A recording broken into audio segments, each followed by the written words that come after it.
Okay, I'm making a fireplace crane for up the shelter at the fire pit. What it'll consist of is this is a piece of Osage, fairly straight, semi-dry. I'm using Osage for this because I'm going to sink that end into the ground, and this will be setting up alongside the fire pit, and there'll be another short branch which is right there coming off of it that you can turn. It'll have notches around it that you can hang the pot off of. That'll hang over the fire, but it's removable, and you can make several different ones, whatever sort you like, to get at different heights. This is boring an inch hole, so I'll have to trim down that, which I'll use the new buck compadre hatchet to trim it down and size it. And digging the hole, I'm using my titanium spade just because I don't need a huge hole. I want it fairly tight. But this stuff is pretty rot resistant. There's fence posts in here around this area that's been in the ground for over 100 years, and they're still serving, holding fence, keeping cattle in. So this is some tough stuff. It's kind of interesting.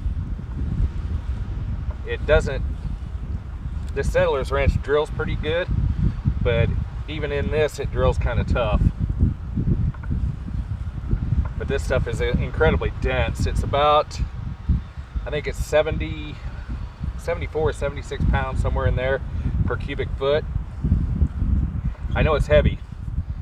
People use it a lot for firewood, and I use it for firewood, and I'll tell you what, you get a truckload of it, your truck knows it. That's the thing with the Settlers Ranch. You always want to make sure that the threads are clear. You'll feel it as it's starting to load up on the leading threads, so you just back it out and pop the wood caught up in there off, and back in you go. Gives you a chance to clean the hole out too.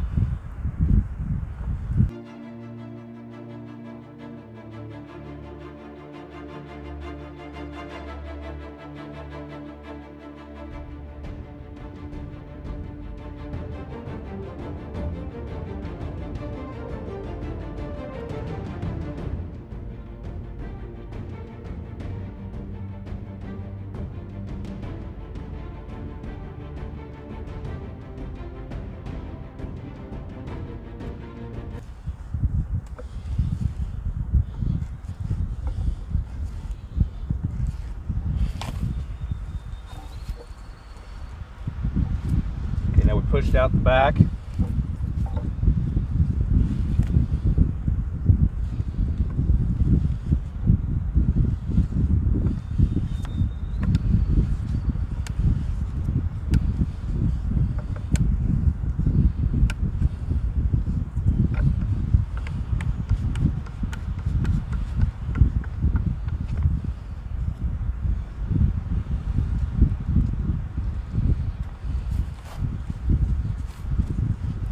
There's the hole out the back.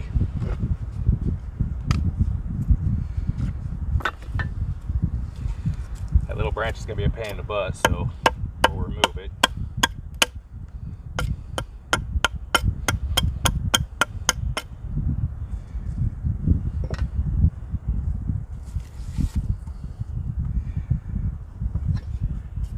This is the buck compadre hatchet.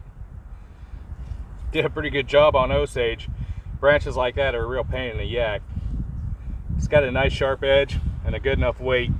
I'll be doing a review on this, but we're playing with it at the moment.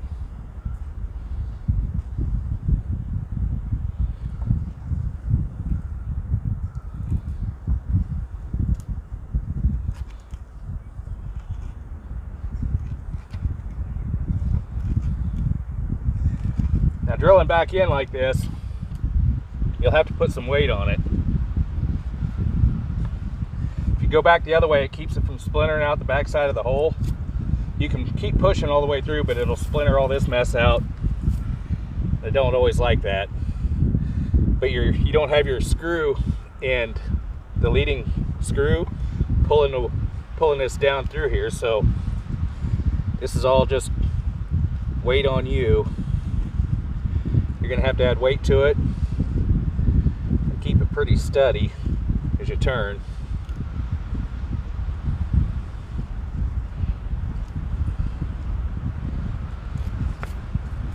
But you can see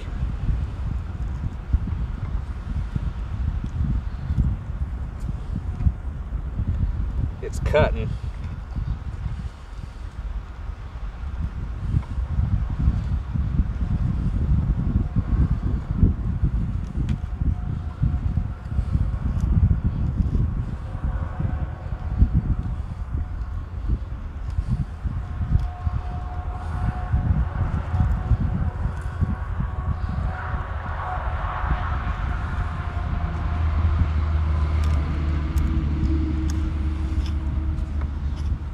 Now we're into it.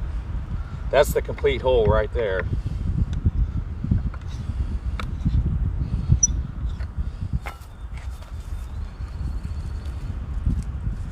Okay, that bit's done. The hole's completely through. So that's set up. Now the other bit, I've got several different sorts of these. Depending on what I want to do, this is a good dry one. It's going to need cleaned up. Again, the hatchet's going to be handy for this.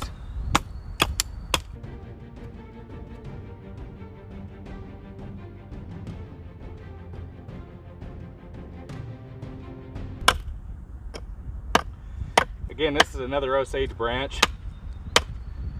This stuff is like wicked hard. I'm going to leave the length on it because I'm not sure quite how long I want it. Later I can go back through and drill more holes down if I want to, but it's easier just to get a branch that bends like this. This one will need to go in the fire here pretty soon, but we'll trim this down with the axe.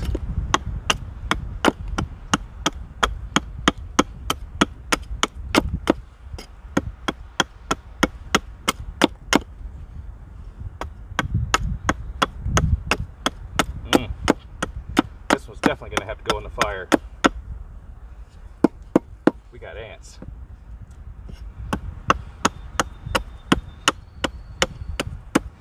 And they're not real happy that I'm giving their home an earthquake.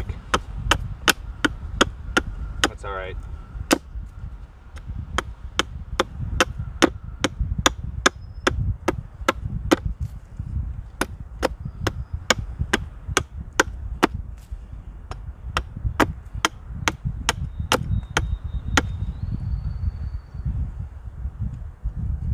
Close, but not quite.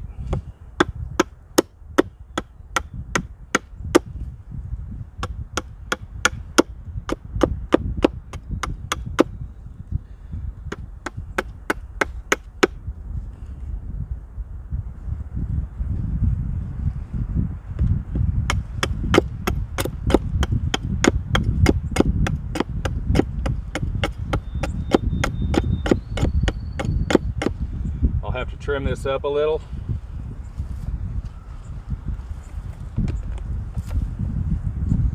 That's roughly the idea.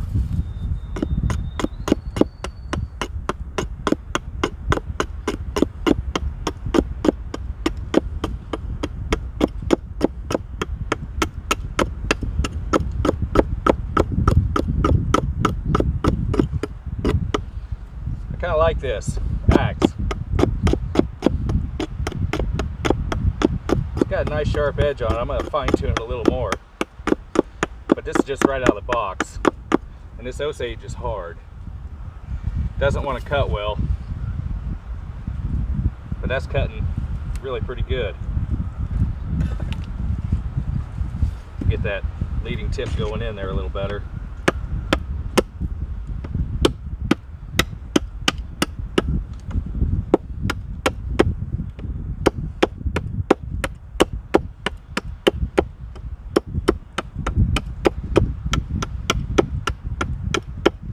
Then a little later, after I get it sunk in and everything, let it dry out a little more, I'll bring it back up further up this way so it slides all the way through. And I'll probably set it out like this where I can pop it in there good. and cut some notches in it. And if I flatten off the top of the backside in the hole, it'll not want to spin.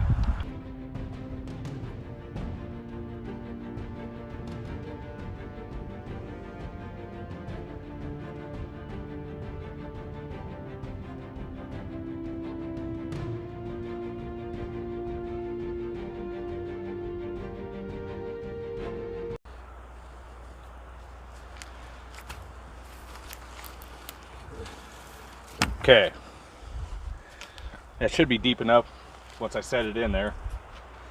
We'll take this out.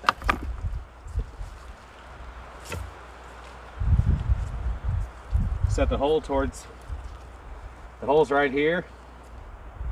So you aim it towards the middle of the fire pit coming across. It's basically where you want it. And then